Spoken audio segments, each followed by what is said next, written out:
Figure we'll give it a few minutes, see who else joins. If anybody has anything in particular they want to talk about, feel free to add to the agenda. I think that Georgi should join as well. Cool. Look at agenda chat. It's got it. Right now, there's not much on it, as in nothing.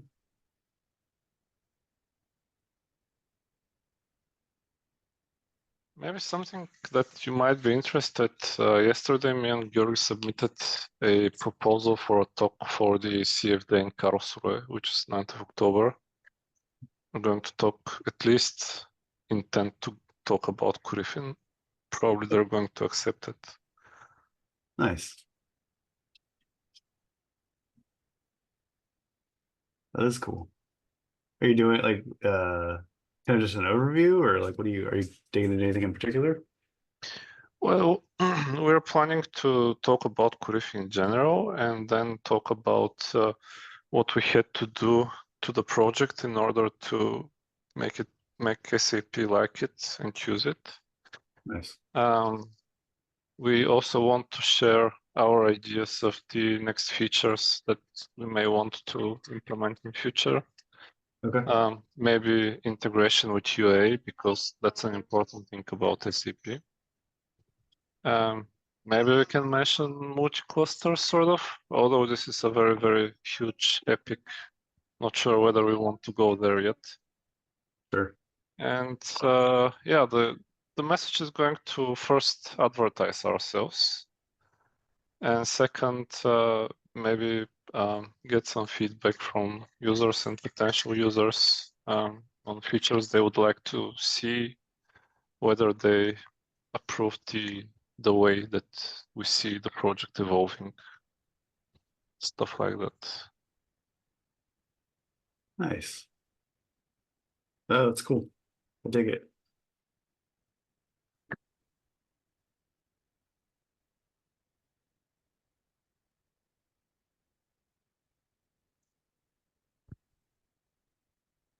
Hey, Giuseppe, we're just still kind of gathering. If you have anything in particular you want to chat about, feel free to throw it on the dock. Hello, guys.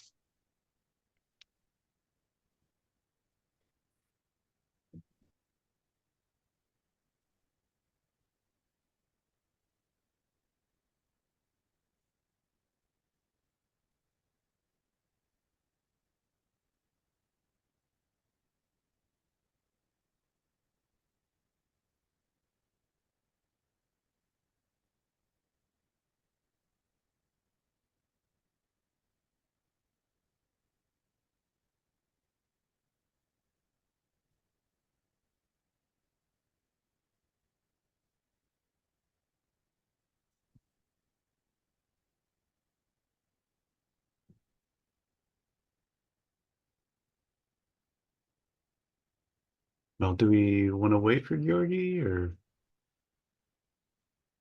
Yeah, we were just pairing together like a couple of minutes ago, and he said that he's coming. Maybe he doesn't know the link. Let me... Oh, that's possible.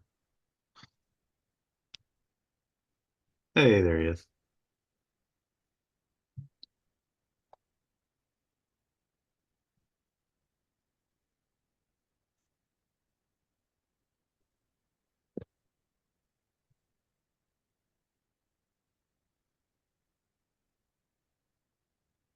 Hello. Hey, Georgi.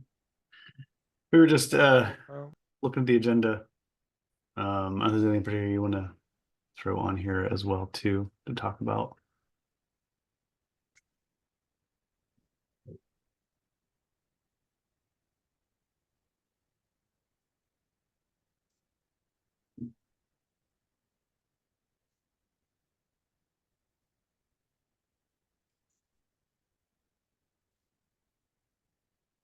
And if not, all good. I know Danny just kind of walked us through the CFD stuff. I just threw it on here as a note just to be like, hey, we did it. Looking back, Giuseppe, it looks like you're curious about status and progress.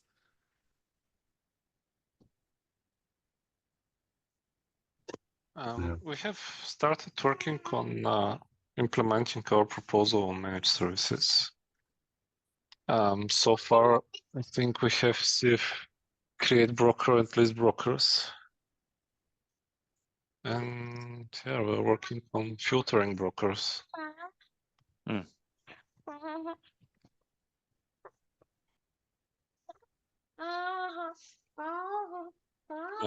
I don't know whether there is anything in particular that you're interested in. No. In general, just to understand if we have an idea when we.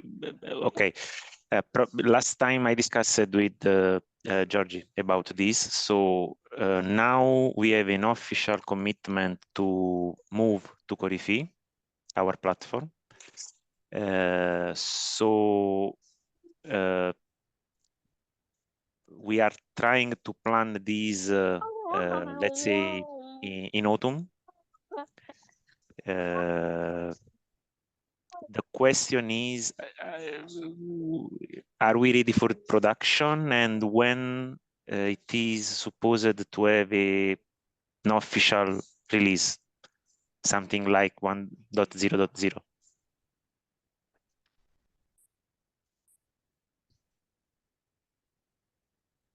Well, I think that someone asked that question in the dev channel a couple of weeks ago. And the answer to, is it ready to production, is actually an answer to a question, does it work for you? Does it cover your use cases? Because, you know, Corify cannot cover cuts. I mean, it is not a complete Cloud Foundry replacement. So you have to figure out whether the subset of the API it implements and supports works for you, and it's enough for you. As far as I know, yes. At least based on our proof of concept, it should be enough. With, let's say, with the service broker feature, it's enough. I'm trying to understand if we have some specific requirement related to UA, because we have different use cases for that. So I'm trying to understand if the basic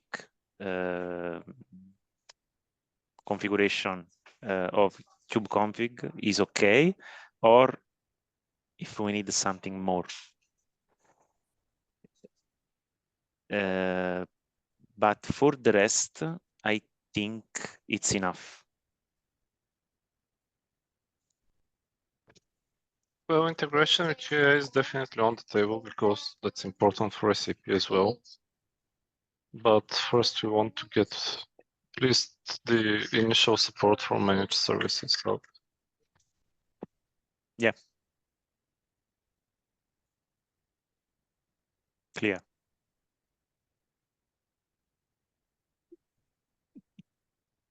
as per time commitment, unfortunately, I cannot make one.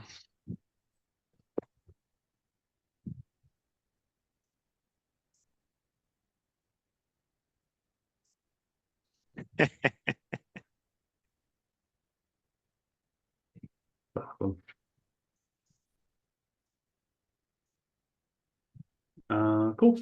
Do anything else on this topic? Do you want to move to Adams? Or do you have follow-up questions, Giuseppe, or? I know you're probably not satisfied with the answer to your question, but No. The answer is okay for me. Cool. All right, well, let's move on to the next one. Adam, you got one here about putting in solitary issue. Yeah, I put a message on the Slack channel a few weeks ago. I've been busy on uni stuff since then, so I got sidetracked, so apologies for that. But yeah, I had a weird issue which I've still not got to the bottom of. Once I can repeatably hit it, I'll log an issue with the relevant logs. But basically I installed I think it was 0.10 at the time. And that was working fine. Then made the mistake of upgrading to 0.11 rather than a fresh install, and it just would not build containers. Couldn't figure out why. But to be fair, I was in the middle of something, so I didn't have much time to look at it. So I basically nuked that kind cluster, created a new one with the latest version, and it worked first time. So just to raise that informally before I get a chance to look at it again. But I'll do the same versions at some point in the next couple of weeks. I'll see if I hit the same issue again or whether it was just a weird abhorrent thing. And then try it on, the next two versions just to see if it rears its head again. But until I can repeat it, I don't want to report anything. It could just be me. But I think there is an inconsistency in the docs as well when it comes to install. There's the kind install doc, which works really well, but then there's also this shell script you can run. It's not immediately obvious which way the preferred way is. By shell scripts, do you refer to deploy on kind? Yeah, I've followed the install on kind instructions on GitHub. That's what I do. No, we have a script called deploy on kind in the scripts directory. Yeah. That one is designed for dev purposes, and one should, use it with caution. Yeah, I couldn't get it to work, and the install on kind document doesn't use it, which is kind of interesting. So I'll have a look into that as well over the next couple of weeks and see if I can figure out why the script didn't work for me. Well, I know why it won't work for me because I'm on Windows, but that's a separate issue entirely. But I can run it from inside Ubuntu, on WSL2 or something. But I'll go through that and make sure that does work, and then figure out any recommendations on documentation, if any, from that point onwards. That's it for me, right? Awesome. No, thank you so much. I appreciate I did share what I had done with a few developers I was working with, and they were quite impressed by it as well. Although the demo did fail because of the issue I had, but they understood that it was just a proof of concept kind of thing at the time, so it wasn't too bad. Nice. Right on. When I was doing my talk about our internal SAP conference, all the dry run failed. And then it worked on the venue itself, so that's how you know it's real software, try it a couple right? of times. Yeah. If it didn't fail, it wouldn't be real software. Standard demo effect. Yeah, that's what we always use saying pre-snams.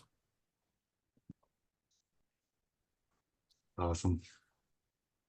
Well, great. Nothing else on our agenda. I don't know if there's anything anybody else wants to bring up or talk about. I threw the doc in there too. Welcome, Andre. Thank you for joining. Hello, everyone. Hello, Andre. I have Hello. just a question. I tried to join the Slack channel, but I think I need some invitation or authorization. Is it possible?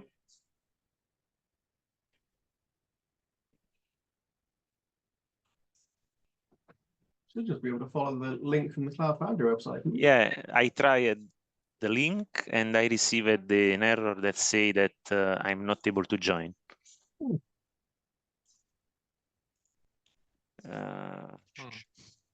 Interesting. Maybe a question for Chris, maybe.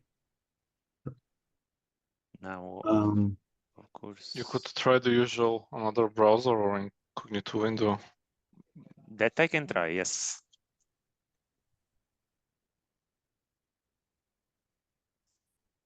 I did have one random question.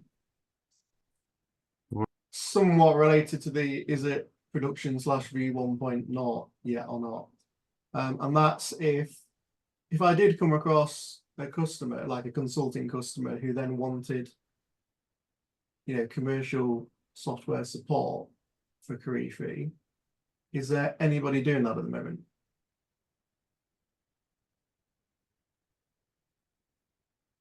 No. Okay. Don't think so. What does commercial support mean? There's somebody they can phone up to say, hey, I found this bug, go figure it out and fix it. Now, I'm more than happy to put a line item in my service catalog for that, but I'd quite like some of that money to go back to the project for obvious reasons. So I thought I'd ask the question first if anybody else was already doing it.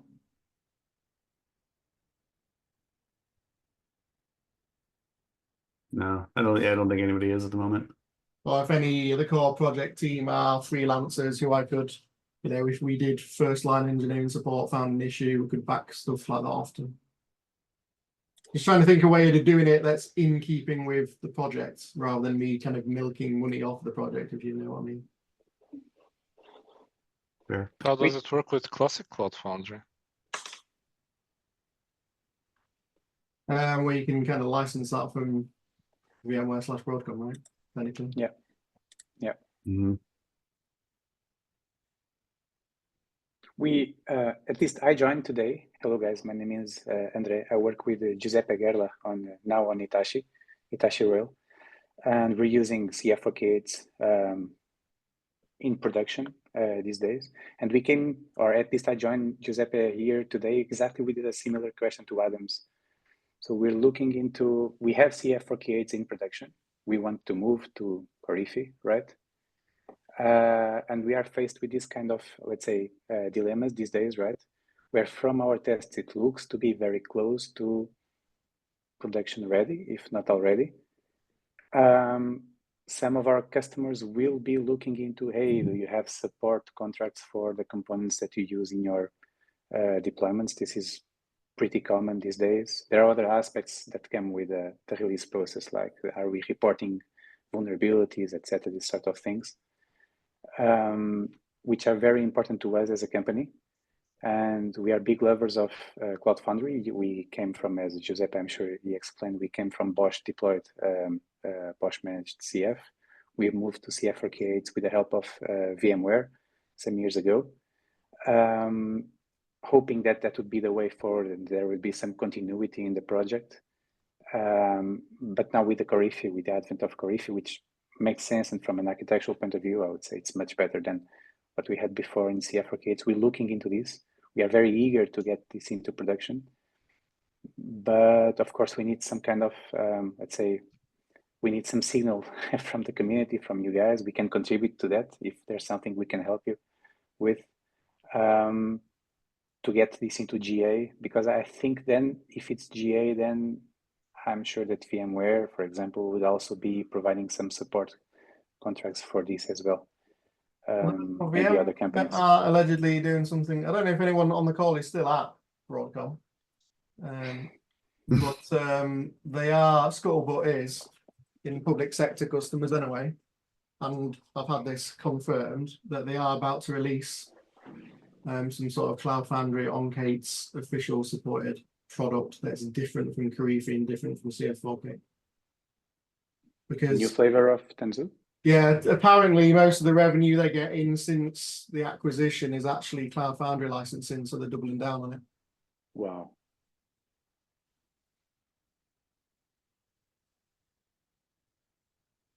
So I don't know what that means. The long and short of it is, I want a developer platform for my company that I'm going to sell into public sector, so I'll have to offer a line item for this anyway.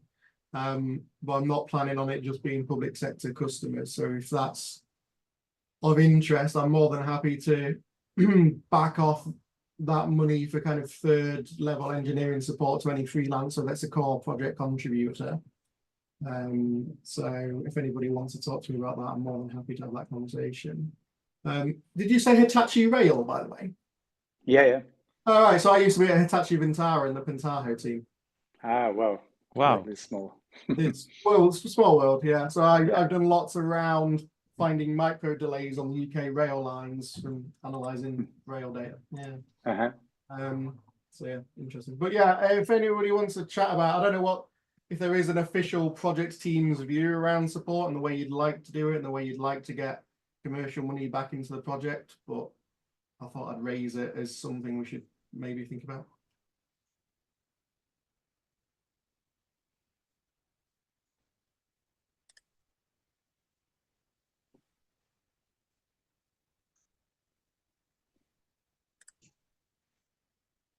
Imagine most people got full-time jobs, right?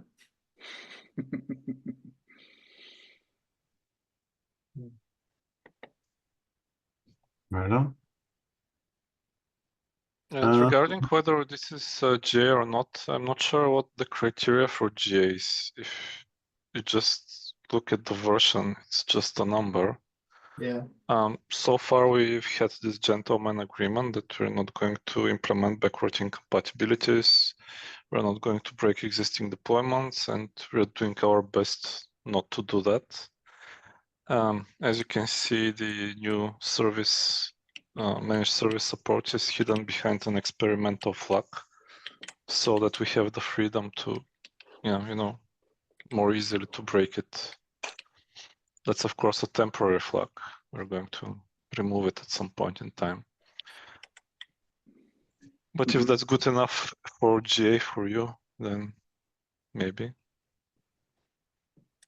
Yes, the difference here is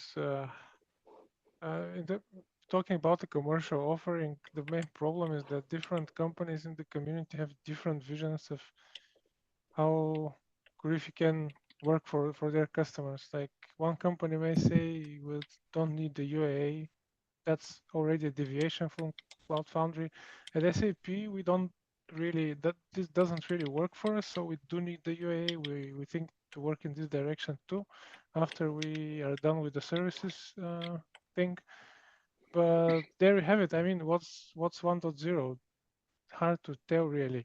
And like, what would this commercial offering really look like? Is it going to be centrally provided by Broadcom? I don't know.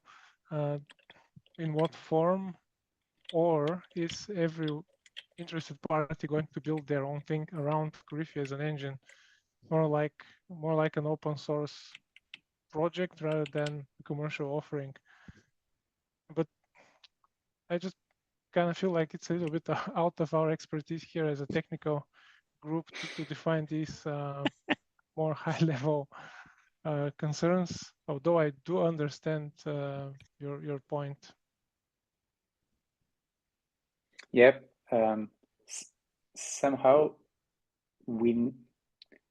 it's somewhat political, right? And somewhat technical as well, right? I agree with the vision. It's just a number, right? But at the end of the day, there are many people asking, well, is that a version that is going to be maintained forever or for a very long time, etc.? Yeah. The assurance of, yeah, exactly. For example, we only moved to CF for K8s when the project was marked as generally available as well. That has a weight in these organizations. From our experience, right, Giuseppe, I think we can say that the service broker and service associated thing, of course, is kind of a must-have for our use case. The UAA topic, it's something that we do not really rely on because we have now, especially with Kurifi, right, since it is backed by Kubernetes RBAC, we already have some other tools like Rancher managing the Kubernetes cluster, and that we have integrated with LDAP. So we can manage the control via Rancher there. If there would be an UAA, why not? We would use it, but it's not critical for our specific use case. We can make do with Rancher for now. But I can see other companies needing it, especially if they don't have anything else on top managing the Kubernetes clusters. But maybe those two are the points that make sense to mark then after they are solved to mark it as GA.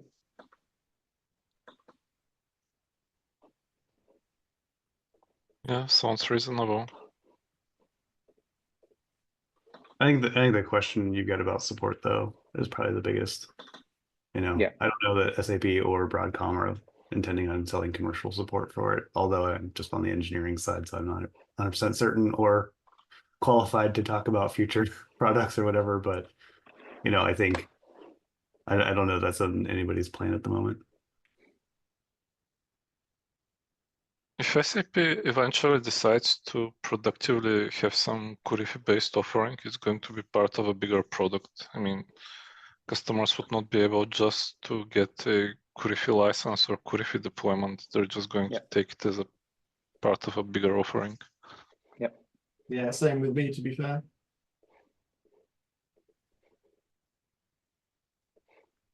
Makes sense.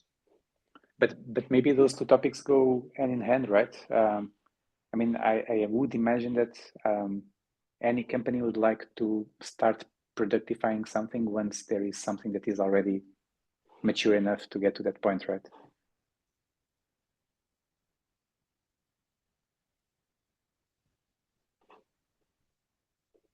Yeah, Yeah, potentially. that's true. Yeah.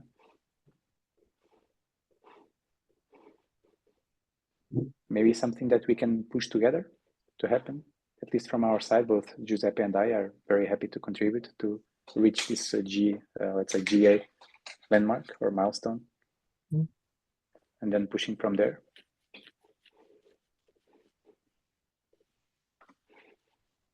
Nice. Right on. Andre, before you joined, Mhm. I told that we are having plan to start to work on this in autumn. That's the ideal timeline for us. Yeah. I think by autumn we'll probably have shipped at least the experimental services thing. For users, probably not. But yeah, the GA thing, we just haven't thought about it really. It's sort of a hard one. Mm-hmm. Well, if we have at least one user or one company that's using Kurifi, and it is good enough for all its use cases, then it's GA for them. So why not cut a GA release? Yeah, sure.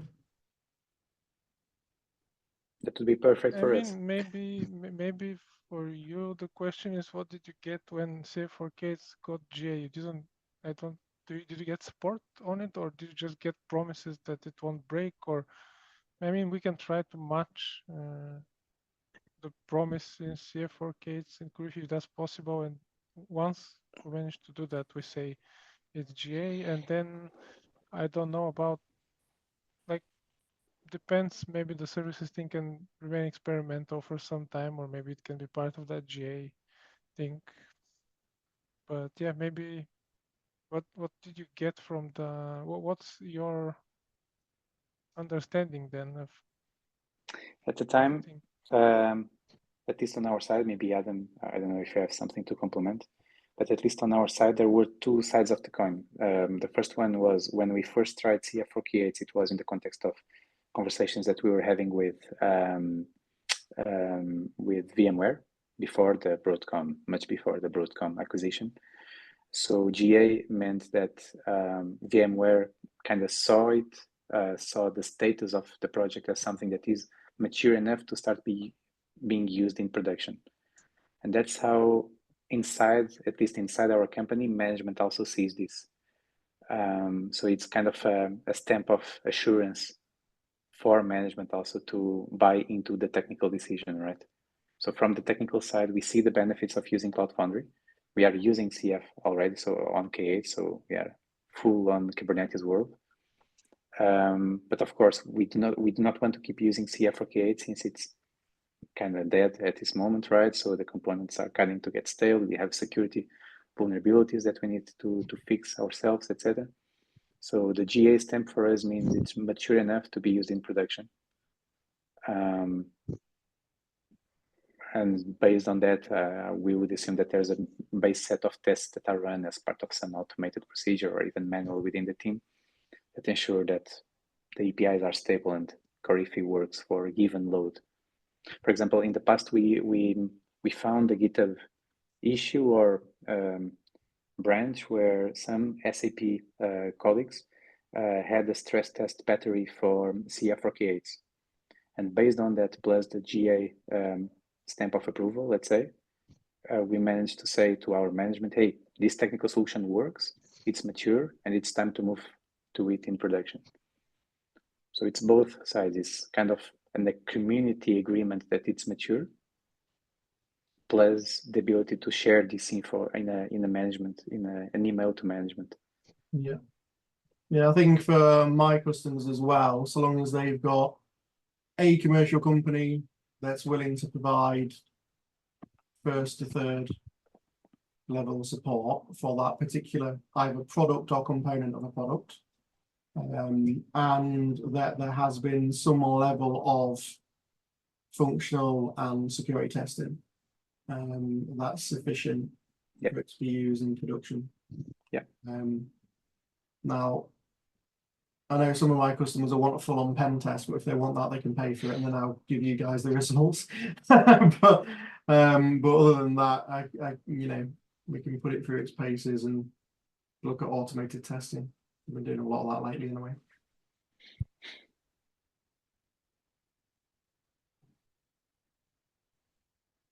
Well, I guess that's another question is going to put the GA stamp. Which company is going to do it? SAP for the time being is not going to be the one because we're currently evaluating the feasibility of using Kurifi in our offering.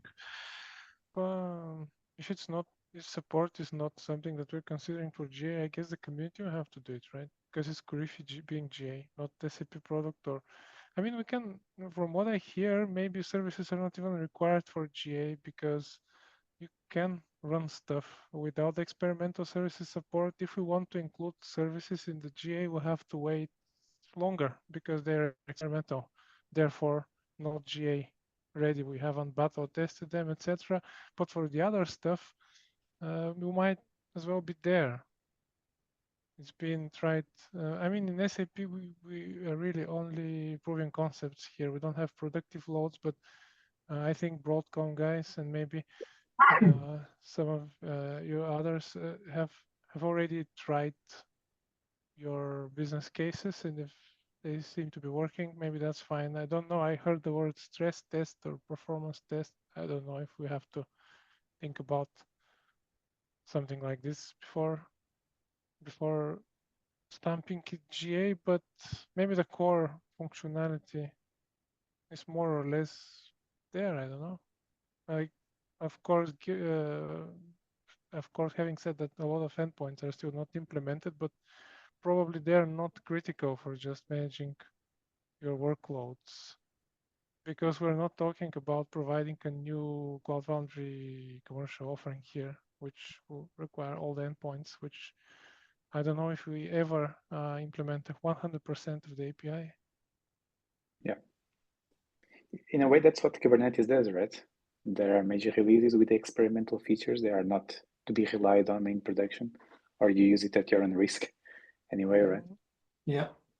But I think the community will need to do that, not any of the companies. Like maybe next week we have this DOC meeting. Maybe I can talk to the people there, see what they think. Although Kurifi is really responsibility of this working group, so I guess it's more or less our job. We have to decide based on discussions. But maybe with community, maybe we can check if there are some community guidance of like when a community project is GA. Maybe we can take something from there. I think that the being hard to answer this question is the fact that historically VMware or Broadcom has been provided support for Cloud Foundry, meaning that they have been the driver of Cloud Foundry. With Kurifi, this is no longer the case. And although it is being developed under the Cloud Foundry Foundation, it's like a, so to say, real open source project. And in that sense, who is giving you commercial support for the Linux kernel, for example? I know that the analogy is like to both, but still.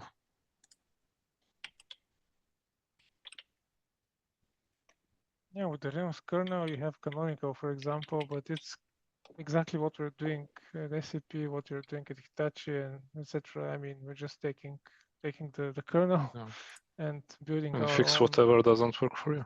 And basically, release our own product based on it. We give support for our product, not for the kernel generally. So it's Yeah, I think to be fair, we'd wrap it as a kind of developer pack turn on feature on top of our Kubernetes offering. which is really just either Ubuntu and micro K8s or Rancher with a few services pre-installed and tested to a particular standard. So we just enable it as a feature, add on to that, which might be a good way forward, actually, if we call it an early access feature on a production product, then we can see what the interest is and provide support that way until we get ahead of Steam. And then you don't have the catch-22 where we can't go GA until somebody regards it as GA, but we can't regard it as GA until it's a major version, you know. So maybe that's the way forward.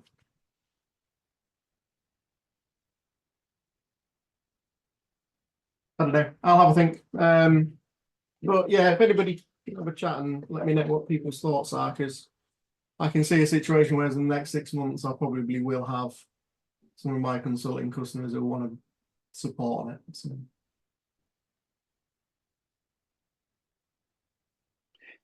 So are we saying that that decision belongs to this group? It's up to us to define a strategy to reach it? I don't know. I think what I'd be looking for as somebody with a business hat on would be, what does the community want to do around, you know, best practice regarding commercial support? So, you know, if a commercial company was to offer support, what would their interaction with the community be like in an ideal world, both in terms of practicality, bug reporting, fixing, but also paid for things, putting money back into the foundation, paying for developer time, all that good stuff. That way it's a fair use of open source software rather than just leeching.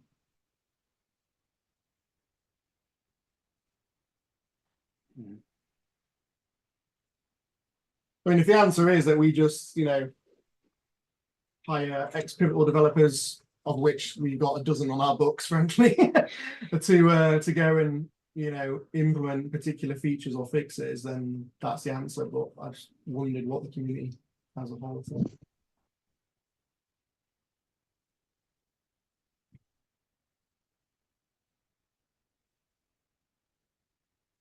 Do you think if some of us got together and we kind of, I don't know what you have today, to be honest, on that front, but if some of us got together and we contributed with maybe a testing suite that would be run as some part of release pipeline on top? I don't know if you have something already, but if you don't, or if you have something, I'm sure some of us could contribute to that. And then based on the results of those tests, we would say, hey, now this is GA, and then it's only building features on top. Yeah, I think that'd be. We have some internal efforts of running cuts, parts of cuts against Curifi, but yeah, I don't know if we're ready or willing to put this out in the open at this point. We need to probably talk to our colleagues. And then even if we did, we have like some small percentage of tests passing. So I don't know what will be the formal criteria. Again, we're just the same question over and over, right? Because we can pull out some numbers, but then what do we do with them? Like, might be performance tests, might be just percentage of cuts passing, but then what's GA? And who decides based on what? Yeah, because it just becomes numbers, but the question remains. At least to me, it's not clear. Yeah, for me, it's not really a functional question like X% CF API compatible or Y features implemented. It's more of a, at the current state of the project, is there enough proof for a customer to trust running production workloads on? I think that's the question for me. Yeah.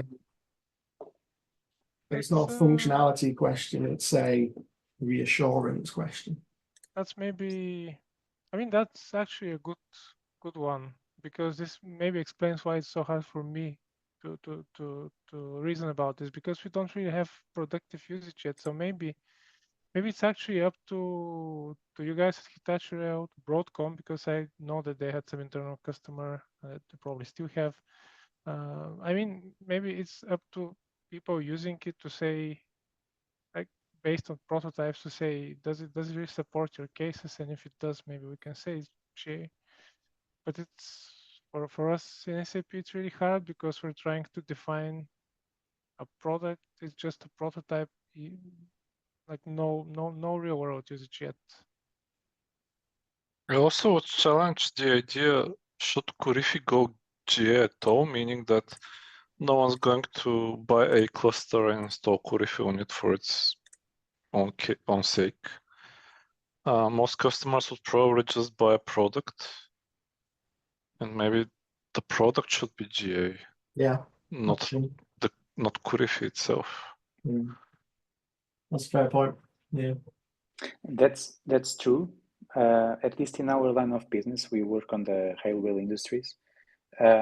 Customers will look at our SBOM and they will make hard questions about the components that we are using. We can say that our product is GA and it's mature and tested and patent tested, everything. They will go through the dependency list and find, hey, where's the vulnerability list of this component? Is this mature? Is this a major release? We have that pain to manage ourselves.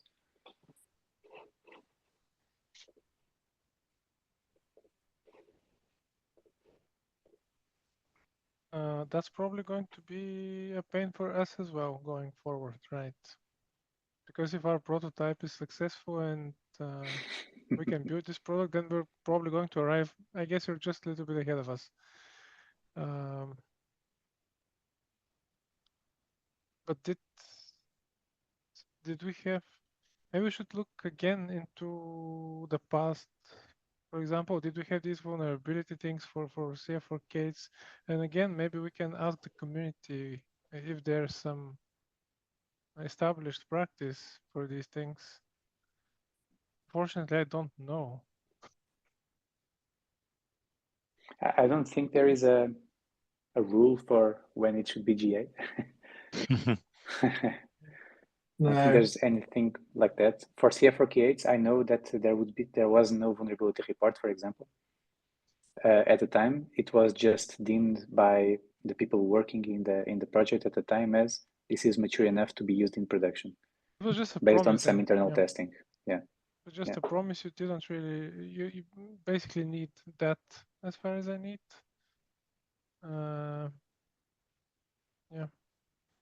Yeah. For a rather extreme parallel, when I create, this is another Linux Foundation project. So the Herald project around the Bluetooth API beneath digital contact tracing apps for Australia and Alberta, Canada. They were obviously used in production with 7.6 million mobile phone users. But in terms of the open source project, there was only really a couple of us. So all we did was go use the Linux Foundation best practices for managing an open source repository and testing and the rest of it. There's a dashboard, isn't there, in the LF? It's like a best, I can't remember what it's called because they changed the name of it. But it's basically best practices around how you manage change request processes, PRs, engagement, and all that kind of stuff. Plus your automated testing and your release process. It was effectively like a questionnaire that you went and filled out for each of your repositories. And based off of that, we provided that evidence to the governments, and then they built their product around that and were fine with it. So maybe that's not a bad starting point, is the LF's own guidelines. I forget the name of them. It's going to annoy me now.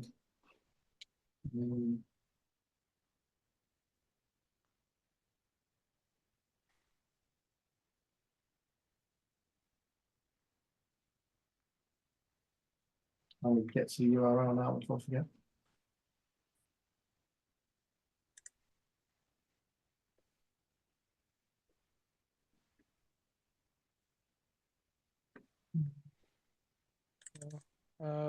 So I feel like we've exhausted the topic maybe in this round. So Yeah. why don't we just take it as homework, and then in 2 weeks' time we can talk about this again. And Yes. maybe we can talk it through with other people in the meantime, because at least I don't have anything more to offer at this point in time. OpenSSF, that's what I was desperately trying to remember. Open Source Security Foundation Best Practices. Ah, yes. We basically just went through that as a minimum tick list.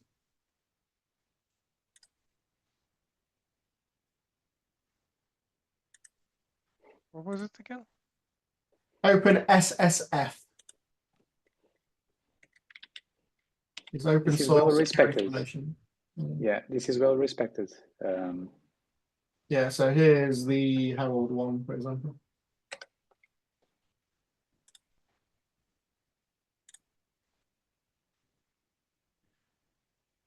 Yeah, maybe we can go over that long list and tick the boxes. You're probably already doing all of it, I'd imagine. Probably. Most open source projects are.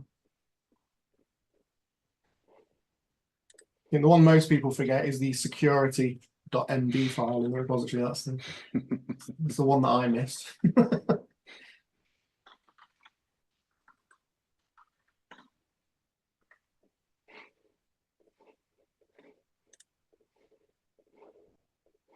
Great. Well, thanks a lot, everyone. That's answered my questions anyway. Well, they kind of, but not really. But I knew it'd be a discussion, so I didn't expect an answer.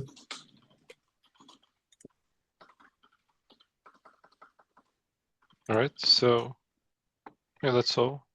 See you all in 2 weeks. Thank Thanks, you very Brian. much. Thank you for Bye. Thanks a joining. lot. Nice Bye, to meet guys.